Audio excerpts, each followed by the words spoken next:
கர்த்தருக்கு பிரியமானவர்களே, கர்த்தர் இன்றைக்கு உங்களோட பேசவிருக்கும் வார்த்தையை கேட்கலாமா? கலாத்தியர் 4:6 அப்பா பிதாவே என்று கூப்பிடத்தக்கதாக தேவன் தமது குமாரனுடைய ஆவியை உங்கள் இருதயங்களில் அனுப்பினார். தேவ ஜனமே, பிதாவானவர் அன்போடு நமக்கு பரிசுத்த ஆவியை கொடுத்திருக்கிறார். பரிசுத்த ஆவியின் மூலமாய் உன்னதத்திற்குரிய சகல ஆசிர்வாதங்களையும் நமக்கு கொடுத்திருக்கிறார். ஆனால் அநேகர் பரிசுத்த ஆவியின் முக்கியத்துவத்தையும் பிரயோஜனத்தையும் அறிந்து கொள்ளாமல் இருக்கிறார்கள்.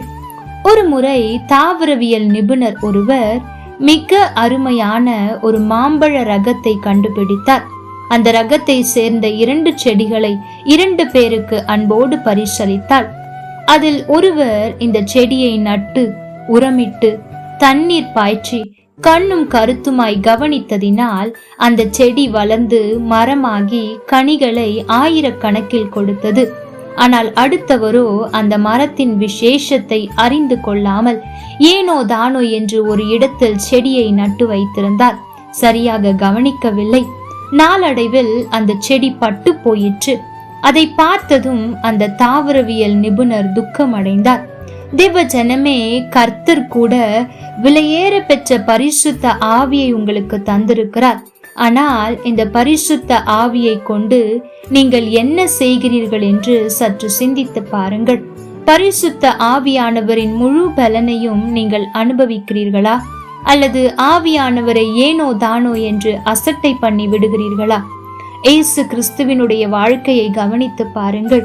அவர் பரிசுத்த ஆவியினால் நிரம்பி இருந்ததினால் பாவ சோதனைகளை லகுவாக மேற்கொண்டார். பிசாசுகளை துரத்தினார். 1000 அற்புதங்களை நிகழ்த்தினார். இந்த ஆவியானவருடைய கிருபையினாலே மனுஷருடைய இருதயங்களில் உள்ளவைகளை அறிந்து கொண்டார். வல்லமையாய் பிரசங்கித்தார். இடைவிடாமல் ஊழியம் செய்தார். ஆதி அப்போஸ்தலர்கள் பரிசுத்த ஆவியினால் நிரம்பி இருந்ததினாலே தங்கள் ஊழியங்களில் 3000 பேர் 5000 பேர் என்று ஆத்தும அறுவடையை பெரிய அளவில் செய்தார்கள்.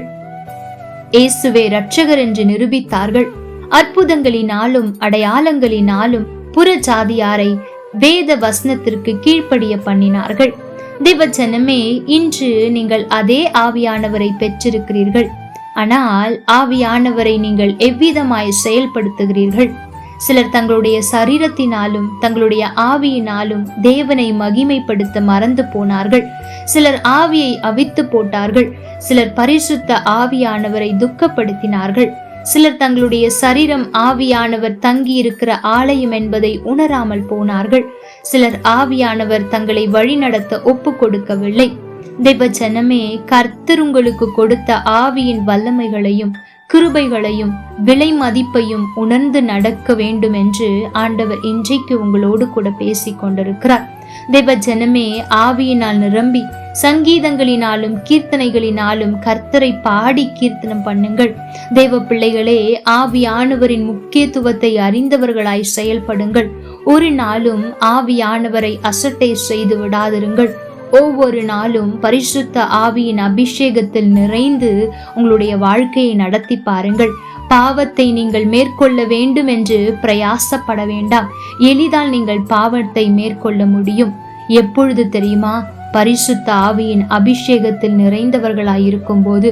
ஆகவே ஆவியானவரின் முக்கியத்துவத்தை அறிந்து செயல்படுங்கள். கர்த்தர் தாமே உங்களோடு கூட இருந்து உங்களை ஆசீர்வதிப்பாராக. ஆமென். லைக் பண்ணுங்க, ஷேர் பண்ணுங்க, கமெண்ட் பண்ணுங்க.